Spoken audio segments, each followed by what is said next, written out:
Before I really start this video, I want to thank my friend Darnell for helping me make this whole video and helping me write the script. Thank you so much, man. It means a lot. Please go check out his Twitch. He streams a lot. Sometimes you might even see me there. So if you guys are watching, thank you so much. Sit back and, well, enjoy.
In the past few months, Iceberg videos have been a popular trend on YouTube, covering whatever topic people enjoy, like Mario, Minecraft, or whatever else.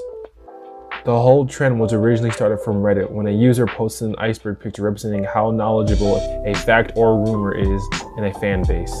Each tier represents the more unknown the rumors or facts get. So, join me as I try my best to explain the Star Wars iceberg. Warning, I'm not too sure about everything on the iceberg, but I will try my best to explain everything I see on this iceberg. So please, take a seat and enjoy the video.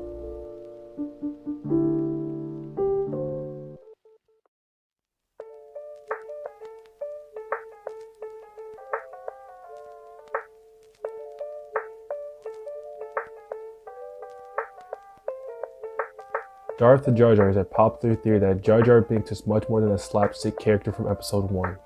This theory states that he's a Sith master controlling everything behind the Jedi's back.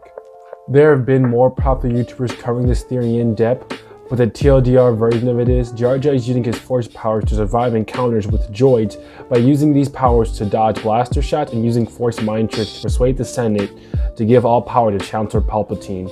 Some even state that Jar Jar is Palpatine's true master. Joseph Campbell was a known writer that George Lucas was an adamant admirer of.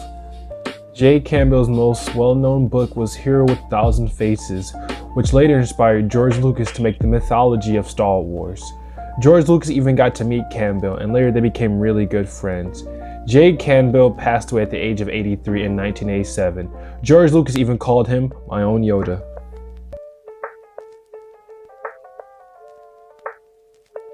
Remember that red astromech droid that Luke was supposed to get at the Sandcrawler before he got R2-D2? Well, this theory states that R5-D4, otherwise known as Red, overloaded himself on purpose because he was a rebel agent and knew that Luke had to get R2-D2. Well, this theory is actually true in the new Star Wars canon. Red was an old repurposed rebel droid that had his mind wiped by Jawas, and only later someone recovered his old memories from R2-D2 tinkering with his programming. Red deliberately overloaded himself so that R2-D2 could get Leia's message to Luke. This is probably the most well-known fact on this iceberg, and there is no version of Star Wars. When you first meet Han Solo, he's being threatened by a known bounty hunter named Greedo, which ends with Han Solo shooting Greedo. In later re-edits of Star Wars, Greedo shoots first and misses Han, giving him a chance to shoot him. In the Disney Plus version, before Greedo dies, he says McClunky. This has probably been the most parodied part in Star Wars besides Luke, "I am your father," which is actually, "No, I am your father. Trust me, look it up." Also, McClunkey is hushed for "This will be the end of you." In the E.T. movie, there's a part where E.T. sees a child in the Yoda Halloween costume and says home. In The Phantom Menace, E.T. species makes an appearance at the Galactic Senate, which likely confirms that E.T. exists in the Star Wars galaxy, having his own adventures. In 2001, a movement was started in the UK to make Jedi a known religion on the national census. This movement failed, but people still go by the religion and call it Jediism. Jediism is a philosophy mainly based on the depictions of Jedi characters in Star Wars media. Followers of this religion go by Jedi or Jedi Knights. In the Revenge of the Sith tie-in novel, Anakin was terrified that Obi-Wan and Padme had a relationship behind his back. When Luke returns to his house after the Mos Eisley Cantina, Uncle Owen and Aunt Beru are found dead. Their house burned to a crisp just like their bodies. I know what you might be thinking. How could a stormtrooper have done this? The most reasonable answer is that Boba Fett burnt them alive and disintegrated the Jawas. So maybe that's why Darth Vader said, no disintegrations. Or maybe they just had a flame trooper sitting around.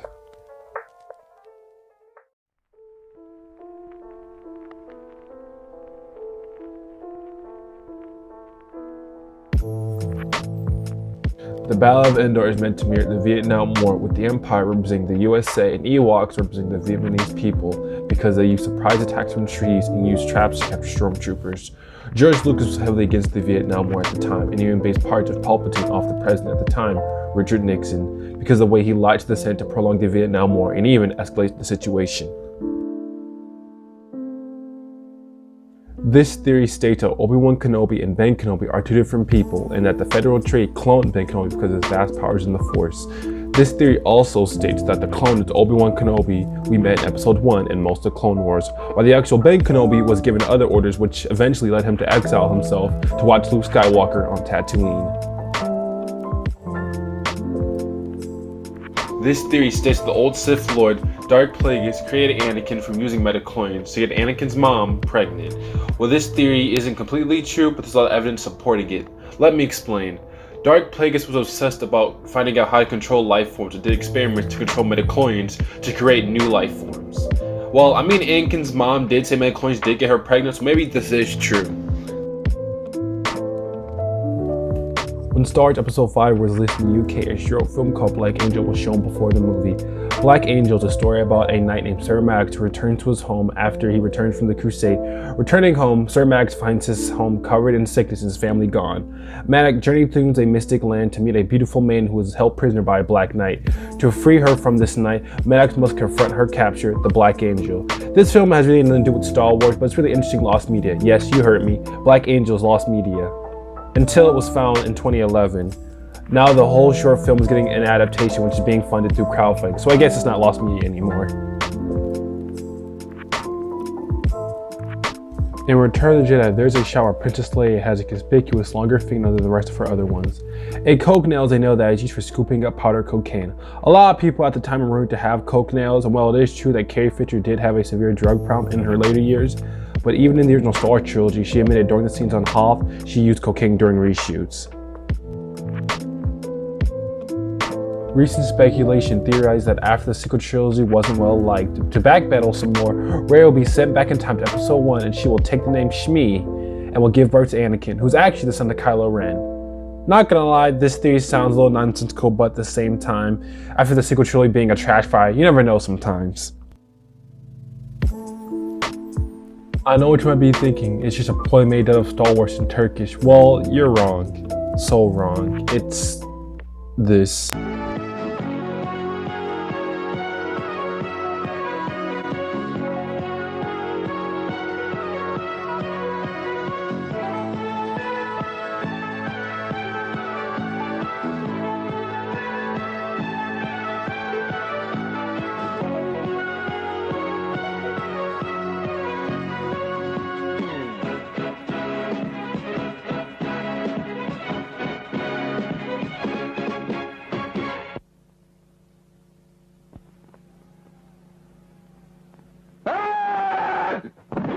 Turkish Star Wars is even called Star Wars in Turkish. It's called, I can't even pronounce that, but it translates to the man who saved the world in English. The only reason they even call it Turkish Star Wars is because of the spaceship footage it uses from Star Wars, and it uses Indiana Jones music in a lot of its fights. The story is about two adventurers whose spaceship crashes on a desert planet and now must fight an evil dictator who controls over the people, and they must defeat him with martial arts. This film is an interesting watch and I highly recommend watching it with friends. But it has more stuff in common with martial art movies than Star Wars, but still, go watch it. It's on YouTube.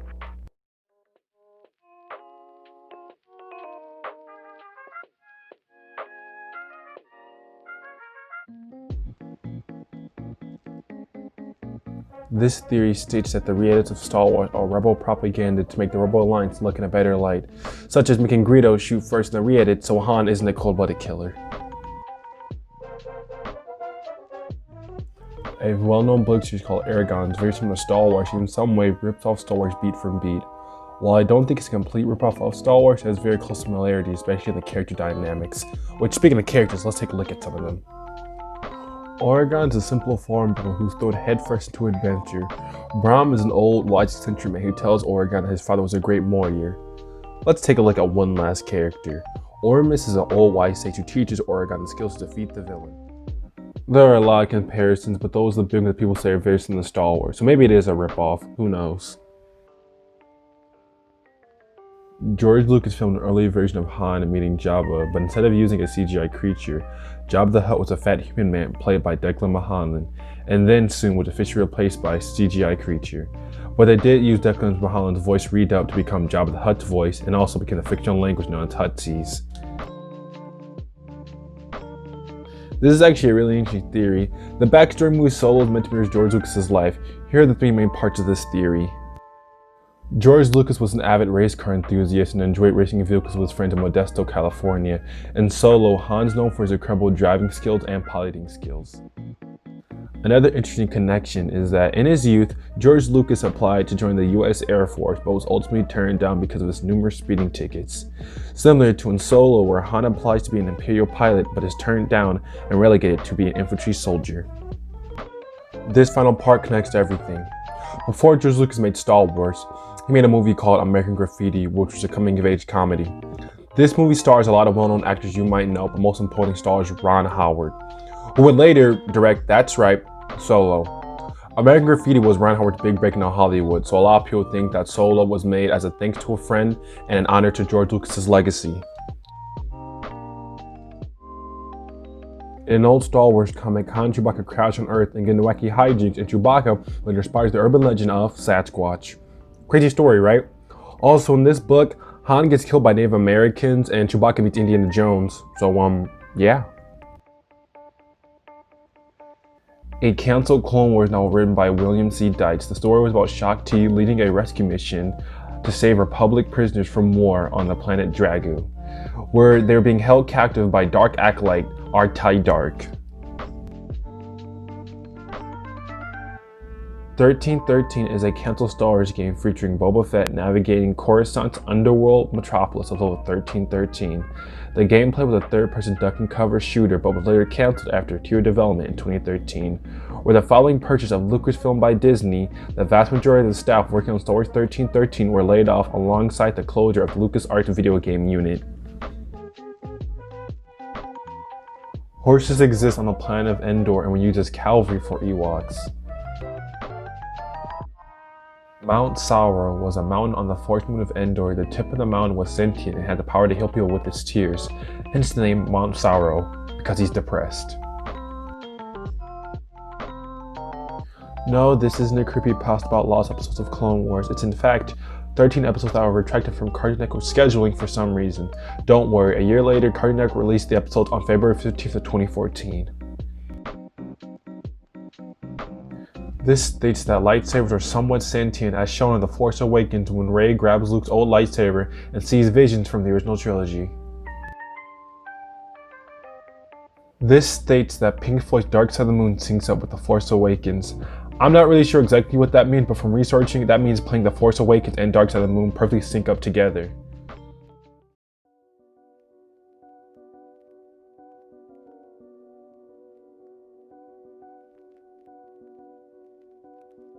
The Trade Federation from Star Wars is meant to parody the Federation from Star Trek. Even the alien race of the Mornians is a reference to the famous Star Trek actor Leonard Nimoy. On Naboo, similar creatures to ducks exist. Oh wait, they actually are ducks. Well, I guess ducks exist in the Star Wars universe then. Oh wait, there also is a whole Wikipedia article on ducks. I kid you not. This theory has a ton of different alternative theories, but the main idea is that Anakin's real father is Palpatine, because one of the new Star Wars Marvel comics is revealed that Sheev Palpatine used the Force to get Shmi Skywalker pregnant. I remember seeing this when it first came out, and I'm cute Ryochi Chief. I'm not even sure it's even canon, and maybe it's just an implication, because if it is true, that kiss between Rey and Kylo gets a lot weirder. But hey, that isn't the first time that Star Wars had incest in it, has it?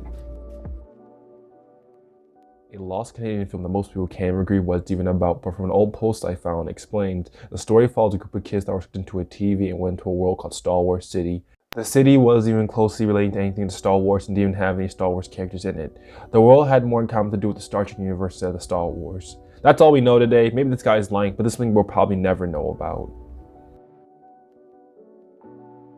The world between worlds is a mystical plane within the Force that has served as a collection of doors and paths that exist between space and time.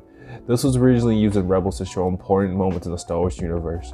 The world between worlds may be even used to help reboot the Star Wars sequel trilogy.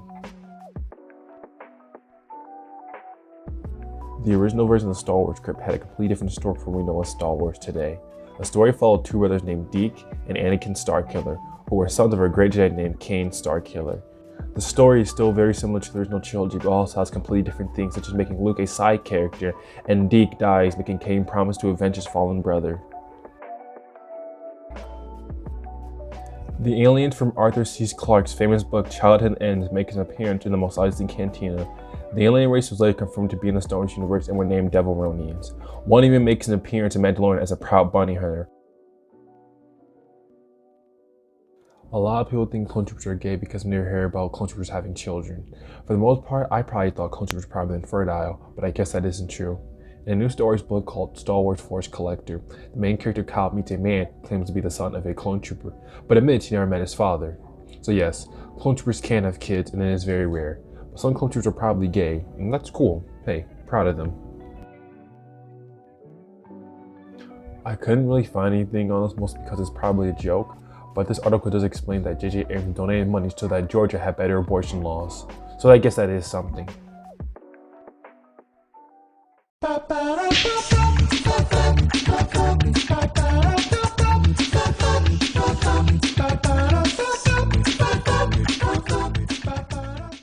Sorry guys, I'm putting this video in 2 parts, mostly because I got into college and I got a new job, so things have been changing up my life, so I couldn't do one big video. Thank you guys so much for watching, and I'll make part 2 as quick as I can. And until next time, I will see you guys in the next video. This is the way.